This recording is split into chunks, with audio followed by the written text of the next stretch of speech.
বাবা বাবা হলো বাংলা ভাষার ছোট্ট মিষ্টি একটা শব্দ।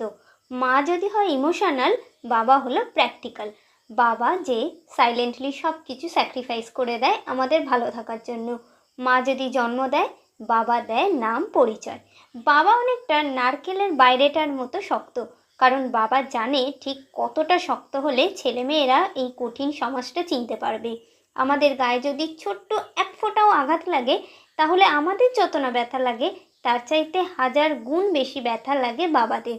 যখন একটা মানুষ সফলতা পায় তখন সবাই বাহবা দেয়, কিন্তু যখন সেই মানুষটাই বারবার হেরে যাচ্ছিল, তখন বাবারা পাশে এসে ভরসার হাত মাথায় রেখে বলে, নেক্সট টাইম ঠিক সফলতা পাবি, আবার চেষ্টা কর।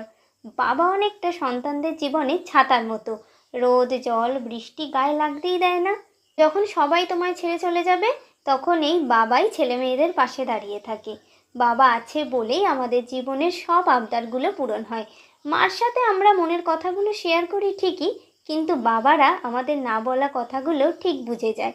যত বড় হচ্ছি বুঝতে পারছি কেন বাবা একটা জামা পরে সারা বছর কাটিয়ে দিত, কেন পুজোয় আমাদের নতুন জামা দিলেও বাবাদের কখনোই যেন নতুন জামার দরকারই হতো না, কেন বাবা ছেঁড়া জুতো পরতো।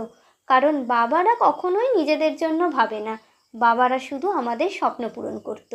মার ঋণ যেমন সারা জীবনেও শোধ করা যায় না, তেমন একজন বাবার কন্ট্রিবিউশনও কিন্তু ভোলা যায় না। মা আমাদের পৃথিবীর আলো দেখায়, আর বাবারা এই কঠিন সমাজকে চিনতে শেখায়। সব সময় সবাই মার কথা বলে, কিন্তু বাবাদের কথা তেমন একটা বলা হয় না। তবে বাবারাই কিন্তু আমাদের জীবনের সুপার হিরো। আর এই সব সুপার হিরোদের জন্যে আজকে হ্যাপি ফাদার্স ডে।